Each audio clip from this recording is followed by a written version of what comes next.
involved. Come on, sir. Come on, what have you got to say about lunges? Come on, tell me. This is your moment. A lot of people try and rush it instead of just coming down, settling in that position, putting all that weight on the glute and hamstring out the bottom, driving up to the heel and moving into the next. People try and just sort of go one after the other, as opposed to settling. So you pause in the motion. Yeah, so you hold that, so upper body posture, shoulders roll back, all that weight on the front glute, driving up.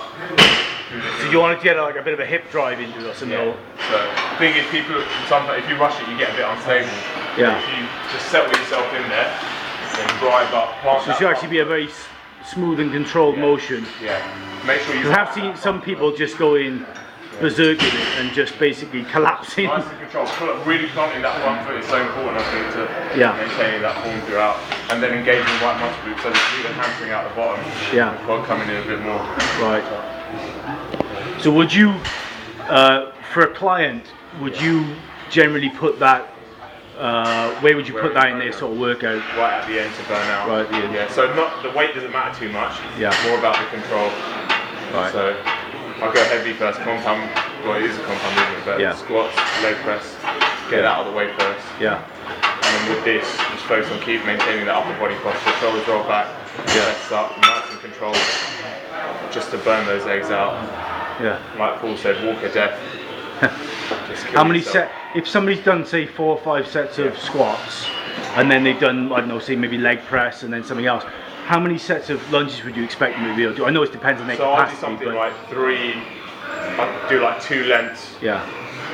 Times 3, and just judging by the way they, their posture, and when they start to struggle a bit, shoulders start to dip forward a bit more. Yeah. So generally, just as it's a burnout, numbers don't matter too much. So kill the legs first, and then just try and exhaust those. And what's the best advice in terms of how much weight do you generally use? I mean, is there like a formula, or just do it by feel? By feel, really, because it depends on what you've done beforehand as well. Yeah. So you do it beforehand. So you just basically suss out. Yeah. You can see now the Paul's coming. Yeah. And he's got, how much he got there? About 25 kilos a piece? I don't know what they got, 20s? But he's, as you say, he's just finishing himself off. Yeah. You see that you can see his legs. It's important to breathe in, like with all leg exercises, breathe in full of air at the bottom of that movement. So nice and strong, driving out, exhaling as you drive up. Yeah. So you keep that upper body structure nice. Putting him right on the spot now.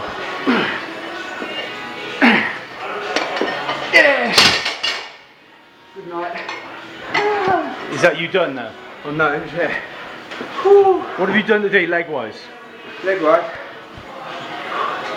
A little bit of warming up and leg extensions just to warm my knees. Box squats. Just concentrate those. Hack squats. Yeah. And I've finished off with lunges. So for me, I could put another exercise. I'm going to save it. Today I'm going to do hamstrings. Yeah. Usually I split, but I want to get hamstrings in as well today. So I'll get another 2 minutes recovery now. Drink, rehydrate, and then warm up on the hams. Why were you doing box squats particularly? Is there any particular part of the movement you want to work on? One, I'll go a bit lighter because I'm training on my own today. Yeah. And that allows me to be stricter and feel it more. So I can then get more connected to the actual quad. Yeah. So it allows me to come down lower as well than if I was maybe inclined to cheat a little bit. Some people go really balls to the floor. I can't. I just can't do it. Yeah. Also, it feels uncomfortable. Already been done. On my skeleton. So I'll go to parallel. So that's why I use the little bench just to touch down, and I know that I'll achieve it then. There's Ash. Ash is going to do some training today. Not much. Oh shit, am I just coming to your You're a legend. He's an Arsenal legend. You're watching footy tonight, So basically going to take a break now. You've done your lunges, and then what? Apologies. I'm going to do, I'll probably do some standing hamstrings first, then lying, and then I'll finish with some stiff legs. If someone's training natural bodybuilding, obviously you're training 4 to 5 times a week. You're you and Sean mostly, right? Yeah. So how do you recover from such a heavy leg session? How often a week you said you were splitting legs, doing hamstrings and doing quads separate days, but how often do you do, how do you heal up quicker? Any tips for that? And secondly, also then, how many times a week are you training legs on average? Well, I'll try and stay anabolic as possible with all the BCAAs. I'll take glutamine, try and avoid DOMs. Does it work? Do you think? Extra glutamine works? Yeah. I mean, I don't notice it for about a month into my body, to tell you the truth. Right. I notice when it's not there. There's always placebo effect with all of these things, but I keep it simple. So sometimes I go back to old-fashioned HMB as well. Yeah. Do you think those supplements actually, like HMB, do you think that works for recovery, or better than creatine, as good as, similar effect? I stand by creatine, not for recovery, just for, helping with strength training, ATP shuttling. Yeah. Basically protein, rest, balance it out, some oils in there. Yeah. A lot of it's just not nonsense, but it's marketing hype, so it's just finding what will work for you personally. Yeah. All right. The thing is, like I say, is like a lot of people would be thinking how to recover. Yeah. Like 4 or 5. I mean, I know that it's not all heavy. Some of it is more hypertrophy, higher reps, but stretch as well. How much do you stretch? Like a couple of times a day? I'll stretch. I'll stretch once a day. Yeah. But I'm slacker than I should be. So stretch. Never forget to stretch. Like me. Any particular stretches as such? I mean, obviously your hip flexors, hips. Yeah, hip flexors, hams. For me, my mobility in my legs is what I'm trying to get back, because I'm terrible for that. So do that. You're going to have longevity in this game for sure. Because too many people are saying, "Oh, I'm stiff," or you hear them at 30 saying, "Oh," and they think they're past it at 30. You're not even, A baby. Yeah, baby. So. Yeah, most definitely a baby at 30. Do you so with regards to sort of recovery again, because I got a lot of questions about this.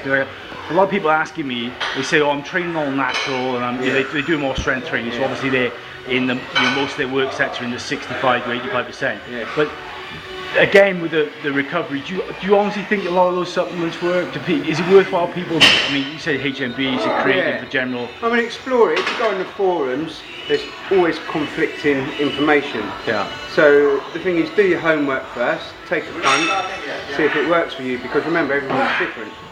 So for me, I've kind of found a pattern of what I think will work. Yeah. But a lot of them are hype. So basically suss it out for yourself. Yeah. And how did you get into taking, for example, extra glutamine? You just suss that out for yourself? Did somebody say word of mouth years back. That was in the 90s. Yeah, exactly. Yeah. Definitely. What was that, Sat? Nutritionist. Regarding supplements, it also depends on your diet. So you might be lacking, say BCAAs. Yeah.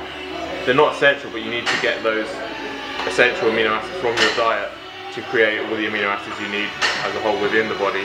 Yeah. And if you're not getting enough of the quality proteins in, you might be lacking certain BCAAs. So supplementing with something like that can be useful depending on your diet. So.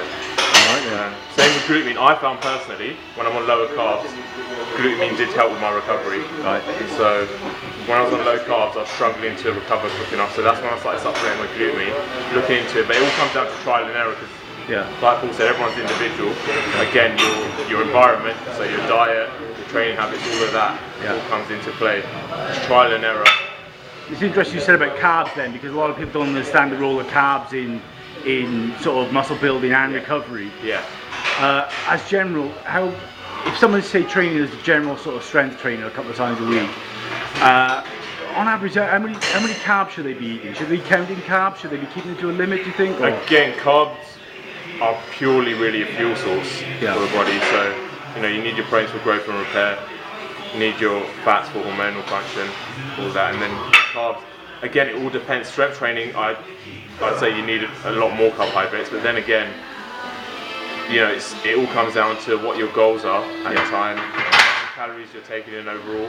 And obviously if you're bulking, the carb intake is going to need to be a lot higher to help your performance in the gym, help recovery and so on. And then obviously when you're looking to cut down, that's what you're looking to do.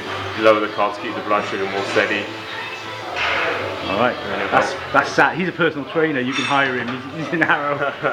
Alright, thanks guys, thanks Sat, and thank you Paul. Before you go, do you know how you make a hormone? Yes, you don't pay her. Thank you very much. This is Muscle Voodoo, thank you very much.